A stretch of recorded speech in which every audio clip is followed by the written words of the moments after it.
welcome to part 3 of the subject Working Culture in Korea. Today we will talk about making decisions in Korean companies and a little bit about the process and some key points that is important to know. So let's get started. As a general, making decisions in Korean organization or Korean companies is a long-term process. Of course, it depends on the decisions we need to make. If it's a very simple one, it may be very short process to make that decision. But when we're talking about maybe a new project or taking new responsibilities, or even decisions such as promotions or investing with company's money, usually of decisions, whether it's for the company or even for the employee, takes relatively longer time than you might see in a non-Korean organization. And that is also due to what we discussed before about hierarchy and communication style. So everything is really connected to each other. Now, another interesting thing that we can know is that usually the decision is not only based on the content itself, that what we have to decide, but also the type of relationship we have with maybe suppliers or employees, the trust that we have between, and also a feeling of togetherness, the we feeling, which we will discuss later on in this course. So there are all those different factors and not specifically only the content of the decision that needs to be made. Another big part of decision making in Korean company is the documentation and administration related to that. And there are a lot of reporting and a lot of steps in the process. So this is something that is important to remember. Almost everything that is up to discussion usually will go hand in hand with either presentations or documents, and that is for everything to be recorded. A lot of the times a team or a committee is built to make a decision about something. And this is usually done when we're talking about a big project or a big decision, a big investment. Usually they will make a new task force. And usually this task force is combined from people from different departments, and they might not really know each other at the beginning, and they really need to make a team for that.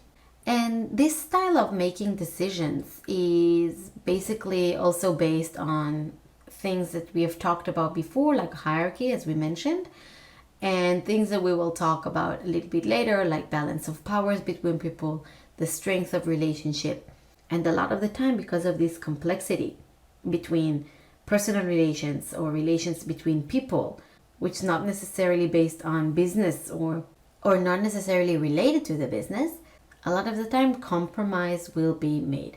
So just to give you a quick example, let's say a Korean company has a supplier for their office supply, and they were working with this supplier for 10 years, and it is time to either renew the contract or make a new contract.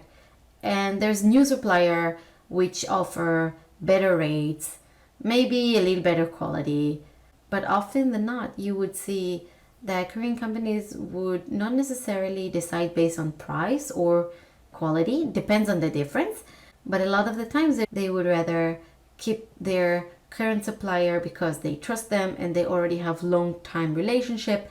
So those kind of factors are included, not only the rational factor that this is cheaper and we can save money for the company. So it's very complex, and this is why a lot of the times we have to compromise on something. Another reason why making decisions can take some time is because of the responsibility. So somebody has to take responsibility, and this is considered as very serious matter, because if something goes wrong, it is all on that person. And if something doesn't work out or there are some problems, everything goes to the decision maker.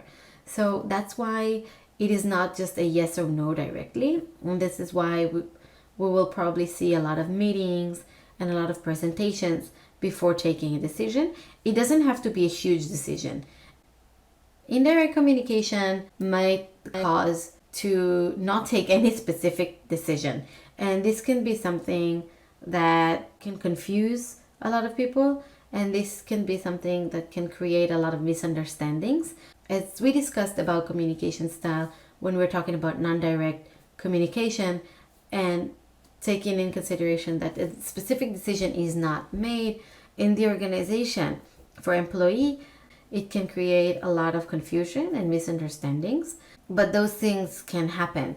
So for example, let's say a manager and an employee are sitting for the annual review and discussing about promotion.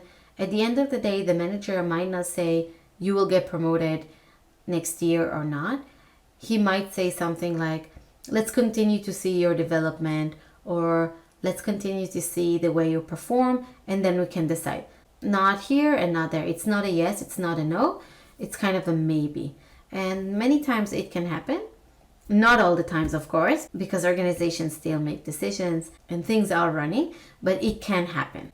So generally speaking, making decisions in Korean company or in Korea is usually based on compromising, on collaboration, on accommodating to different styles. And this is because the decision making is not only rational, but includes a lot of different emotional factors in it and social factors in it.